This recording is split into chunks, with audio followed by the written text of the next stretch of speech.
এমন কিছু গল্প আছে যা যেন সরাসরি আকাশেই লেখা হয়েছে। প্রজন্ম থেকে প্রজন্মে সেই গল্পগুলো আমাদের অবাক করে, ভাবায়। আজ আমরা ঠিক তেমনই এক অবিশ্বাস্য ঘটনার বিবরণে ডুব দেব। এমন এক ঘটনা যেখানে বলা হয় চাঁদ নাকি দুটুকরো হয়ে গিয়েছিল। চলুন এই বর্ণনার প্রতিটি পরত খুলে দেখা যাক। প্রশ্নটা শুনলে কেমন অদ্ভুত লাগে, তাই না? কিন্তু এটাই আজকের আলোচনার একেবারে কেন্দ্রবিন্দু।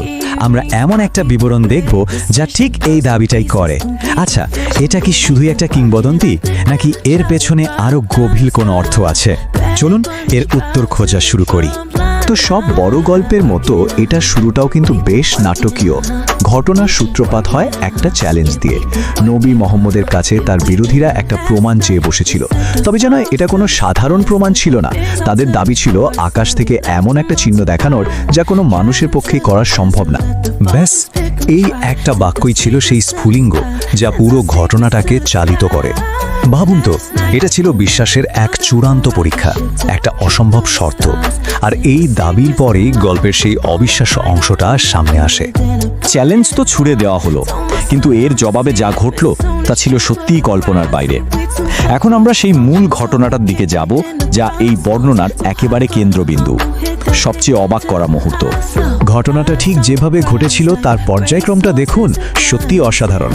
বর্ণনা অনুযায়ী নবীর প্রার্থনার পর ভরা চাঁদের আকাশ হঠাৎ করেই স্পষ্ট দুই ভাগে ভাগ হয়ে যায়। শুধু তাই নয়, বলা হয় খণ্ড দুটো এতটাই দূরে সরে গিয়েছিল যে তাদের মাঝখান দিয়ে নাকি একটা পাহাড়ও দেখা যাচ্ছিল। কিছুক্ষণ এভাবেই ছিল, তারপর সেই খণ্ড দুটি আবার একদম নিখুঁতভাবে মিলে গিয়ে আগের মতো হয়ে যায়। আর এই বর্ণনার একটা খুব গুরুত্বপূর্ণ দিক হলো, এটা কোনো আবছা দৃশ্য বা চোখের ভুল ছিল না। বলা হয় সে রাতে ওখানে উপস্থিত সবাই খালি চোখে চাঁদের এই অদ্ভুত বিভাজনটা দেখেছিল। এটা ছিল সবার একসাথে দেখা একটা অভিজ্ঞতা। কিন্তু গল্পটা কি শুধু সেখানেই সীমাবদ্ধ ছিল? এখানেই কাহিনীতে আরেকটা মোড় আসে, কারণ এই মহাজাগতিক ঘটনার সাক্ষী ছিল আরও কিছু মানুষ, যারা সেই জায়গা থেকে অনেক অনেক দূরে ছিল। এই টাইমলাইনটা দেখলে ব্যাপারটা আরও পরিষ্কার হবে।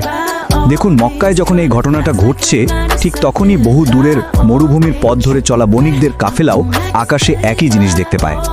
পরে যখন তারা মক্কায় ফিরে আসে, তাদের অভিজ্ঞতা আর স্থানীয়দের বর্ণনা হুবহু মিলে যায়। এতে ঘটনাটা যেন একটা নতুন মাত্রা পায়। তাহলে এই পুরো আখ্যান থেকে আমরা কি পেলাম? প্রথমে একটা আপাত অসম্ভব চ্যালেঞ্জ, তারপর তার এক অবিশ্বাস্য জবাব, আর শেষে দূর থেকে আসা নিরপেক্ষ সাক্ষীর মাধ্যমে তার সত্যতা যাচাই।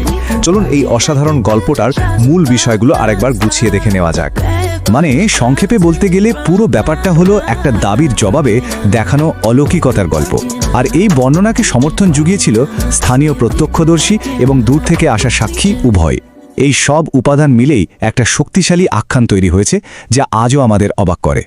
এই বিবরণটা শোনার পর একটা বড় প্রশ্ন কিন্তু আমাদের সামনে এসে দাঁড়ায়।